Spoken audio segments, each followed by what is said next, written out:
So this NCL Pearl situation is weird. In today's video, I'll be honest with all of you, I don't have really much of an update because there hasn't been any. This story has essentially gone cold until, I guess, pending an investigation. However, I do have some pictures, confirmation from passengers on board, and in this video, I just want to clear a couple things up that I talked about in my video yesterday. By the way, I am making this video all the way in Europe while sailing on board the MSC Opera. We're currently in the Mediterranean, specifically in Marseille.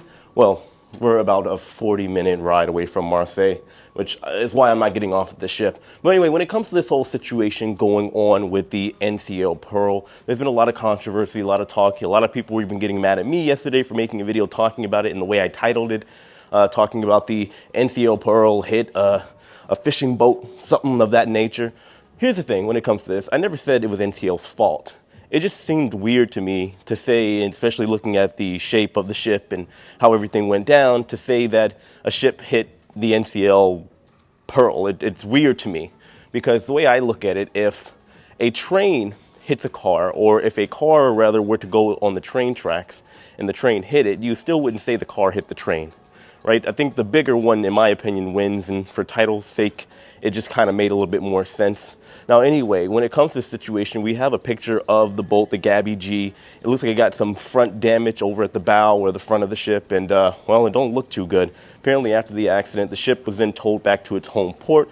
Meanwhile, the NCL Pearl continued on its merry way to Bermuda. Now, like I said, it's not very clear who is at fault here or if anybody is at fault in this particular situation, because you can clearly see in the video that it was foggy, it was raining, it was just inclement weather. You could go with the argument that, yes, according to maritime law, the smaller ships have to give way to cruise ships. This is whenever you've been on a cruise, you see the pilot boats, they're making sure everything is cleared so the cruise ship can sail safely without hurting anybody and making sure everybody's out of the way.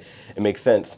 But as far as the investigation, this is something I put out yesterday because here's the thing, I'm over in Europe, and if most of you are in like Florida or anywhere in the United States, I'm ahead at least 6 hours of you guys.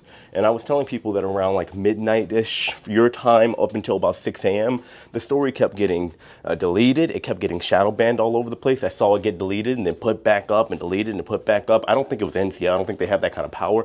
I don't know what the situation is, but it looks like a lot of it for a while was being kept under wraps until it got too difficult to contain or whatever the case may be. Again, I don't know what it was. I'm not sure if somebody was putting certain keywords to make the internet, Google, whoever decided to take it down, but it was definitely happening, and it wasn't just on my end because I'm over here in Europe. So while there hasn't been any external pictures shown of the NCL Pearl, a lot of people are saying that it's minimal damage to the ship, maybe just even some paint damage. Maybe this is why the ship continued on with its scheduled cruise. However, there was a picture that surfaced of one of the restaurants on board the NCL Pearl because apparently the ship kind of tipped when the accident occurred and stuff was falling over. But the weird part about all this, according to multiple passengers that are on board the NCL Pearl, they're saying that the captain, no representative, nobody told the passengers on board that the incident had even happened. Obviously, there is the argument to be made here that there needs to be an investigation pending, and until that happens, the passenger shouldn't know anything about what's going on to avoid rumors and people being afraid of something. Because I could imagine if I was told while I was on a ship that our ship was hit by a smaller ship and that's why we tilted over, but we were told there's no holes or punctures or wounds to the ship. Naturally, a lot of people, I don't think I would, but some people would probably get skeptical about it and say, hey, well, are we gonna sink? How bad is it? Why are we still sailing? It could potentially cause a lot of problems, and on that front, I completely understand.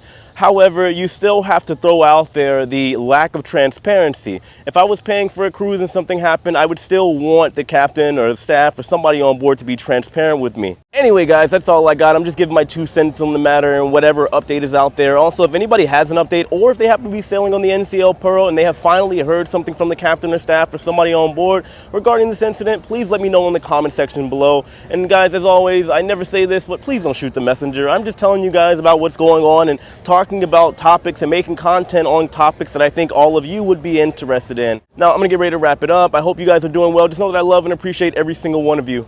Like I said, I'm on the MSC Opera, giving MSC another chance. And well, I gotta admit, I wasn't happy when I went on the MSC Meraviglia last year, but This ship doesn't have a lot to do, but however, the vibe here is completely different compared to a US MSC sailing. I'll talk about it in my review coming up sometime next week. I'll probably do a mid-cruise video and talk about it. If you guys want me to, just let me know in the comment section below, because a European cruise is definitely different in a lot of ways. I love you guys. Hit that like button on your way out, share this video, and I'll see you later. Take it easy.